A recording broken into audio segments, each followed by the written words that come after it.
السلام علیکم ورحمۃ اللہ۔ میں ہوں شیخو۔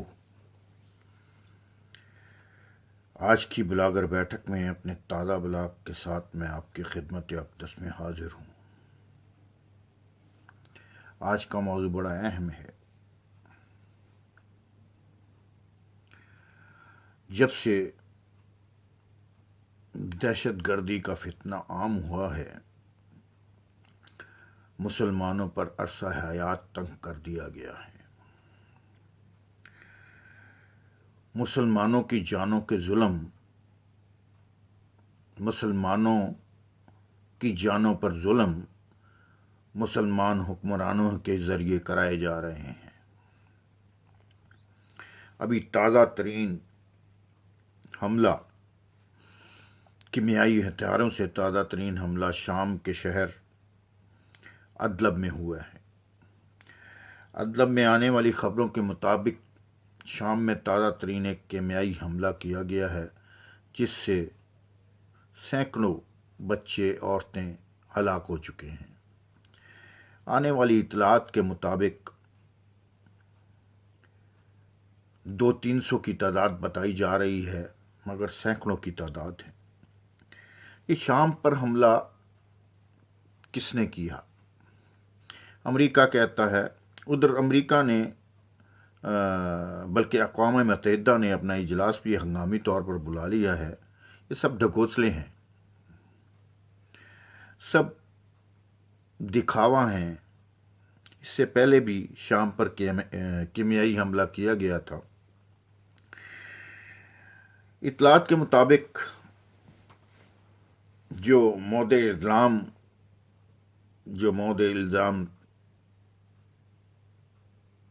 گنوانا جا رہا ہے، وہ بشارت الاسد کو گنوانا جا رہا ہے۔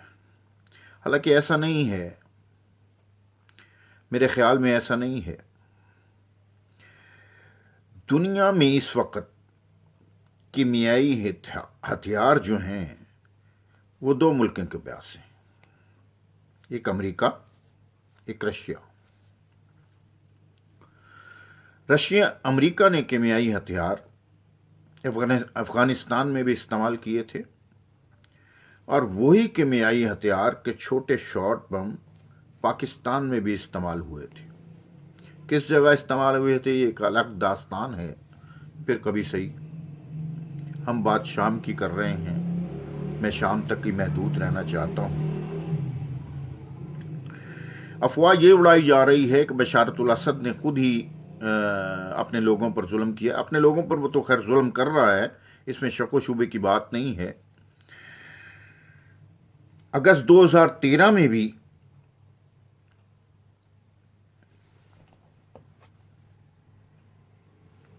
ایسے اس کو کیا نام ہے اس کا شہر پر ایک مخصوص قسم کا کیمیائی مادہ استعمال کیا گیا تھا، جس سے بہت سی جانیں ضائع ہو گئی تھیں۔ اب بشارت الاسد کے کندھے پر بندوق رکھ کے، کیونکہ اب بشارت الاسد کا جو انہوں نے کام لینا تھا، اس کا اب وہ ختم ہو گیا ہے، اس کا کردار اب ختم ہوتا جا رہا ہے۔ اب انہوں نے اس کے بڑی طاقتوں کے لیے وہ ہتھیار جو تھا بشارت الاسد اب بیکار ہوتا جا رہا ہے، کیونکہ لوگ اس کے بہت زیادہ خلاف ہو گئے ہیں۔ اب ظاہر سی بات ہے، اس نے مرنا تو ہے ہی ہے، وہ کتے کی موت مرے گا۔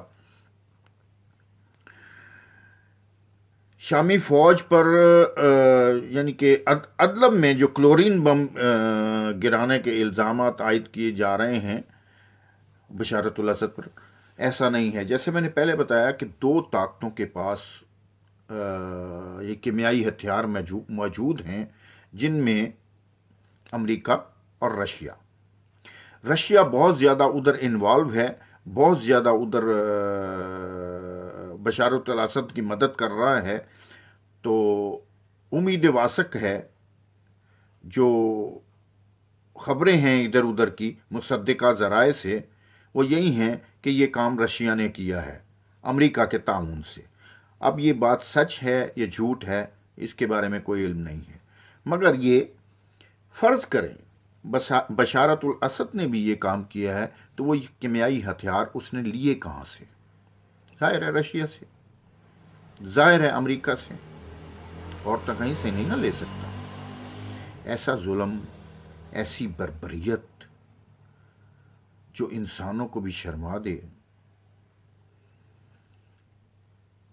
مسلمانوں کے اوپر ایسا ظلم روا رکھا جا رہا ہے کہ خدا کی پناہ۔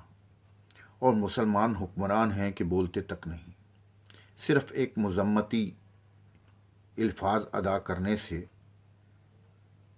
کام نہیں بنے گا۔ دوسری طرف دیکھیں تو اسلامی حکومتوں کے، یعنی کہ مسلمان کی حکومتوں کے جو سربراہان ہیں یہ اپنی عیاشیوں میں ڈوبے پڑے ہیں۔ کسی کوئی اندرونی مسائل ہیں، کسی کو کوئی بیرونی مسائل ہیں، کوئی کدھر عیاشی کر رہا ہے، کوئی کدھر عیاشی کر رہا ہے، ان کو کوئی پتہ نہیں ہے۔ یہ واقعہ بھی 2-3 دن بعد منظر عام پر آیا ہے جب انٹرنیشنل میڈیا نے خبریں ایشو کرنی شروع کر دیں۔